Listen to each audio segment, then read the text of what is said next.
Jemi sot për të vazhduar ngjarjen apo historinë e trisht të humbjes së Bleona Matës. Edhe pse kanë kaluar 15 vite, jemi në vitin e 16, në maj bën 16 vite, ende nuk ka asnjë gjurmë. Në një emision i cili është zhvilluar në Report TV dhe emisioni pa gjurmë, nëna Bleona Matës ka hedhur dyshime pas një telefonate apo një lloj kontaktimi nëpërmjet më duket emailit që vajza ishte rrëbyer nga një çift i cili ndodhej në një fshat, pra fshatin e quajtur Llakatunt të rrethit Vlorës, pra të bashkisë Vlorë, dhe për të shkak është bërë ditur nënës lidhur me emrin e çiftit i cili pretendohet se mundet ta ketë rrëmbyer. Nëna është shprehur që vjeri i saj ka pasur konflikte të mëparshme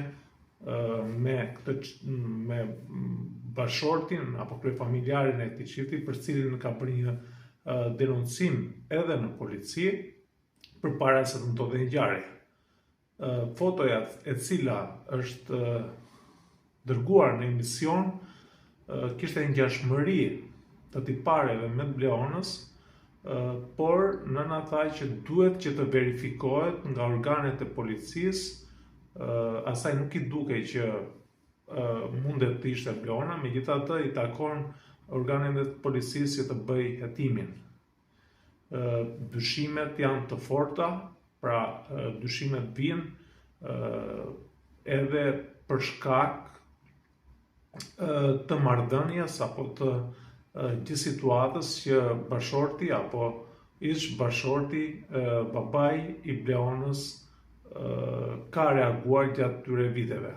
Këto janë hipotezat të cilat janë ngritur në emision, megjithatë duhet investiguar nga organet kompetente, të cilat të bëjnë të mundur të verifikojnë me detaje këtë ngjarje, sepse bëhet fjalë për një fëmijë të mitur, i cili mundet të jetë trafikuar për shkak shfrytëzimi dhe kjo është e rëndë për shoqërinë shqiptare, edhe pse ka kaluar kaq vite dhe nuk ka asnjë lloj reagimi. Ashtu sikurse e kemi shprehur edhe më parë, kjo çështje duhet të ndiqet nga prokuroria e posaçme, duke qenë se kemi të bëjmë me shumë persona të cilët mundet të kenë bashkëpunuar. Mund të jetë një organizatë kriminale e cila merret me trafikim të qenieve njerëzore, apo një bashkëpunim i cili është kryer mes njerëzve të njohur apo organeve ligjzbatuese të cilat kanë pasur për detyrë që të hetonin këtë çështje, edhe pse është bërë publike nga nëna e të miturës, asgjë nuk është bërë apo nuk është zbuluar deri në këto momente. Le të presim prokurorinë e posaçme apo institucione të tjera ligjzbatuese në mënyrë që të zbardhet e vërteta. Kjo është një çështje e cila i shqetëson të gjithëve. Pra nuk është një çështje patjetër që familjarët janë ata të cilët e vuajnë më shumë. Por na takon ne si shoqëri që të japim kontributin tonë dhe të ushtrojmë një presion pozitiv tek institucionet në mënyrë që ato të reagojnë. Pra, kemi të bëjmë me fëmijë, me familje, me qenie apo qytetarë pa mbrojtur të cilët kërkojnë mbrojtjen e shtetit. E kur nuk reagon shoqëria dhe institucionet në këto çështje kaq delikate dhe të rëndësishme, çfarë mund të bëhet me çështjet të cilat janë më pak të rëndësishme, por që janë të domosdoshme për të zgjidhur nga organet shtetërore.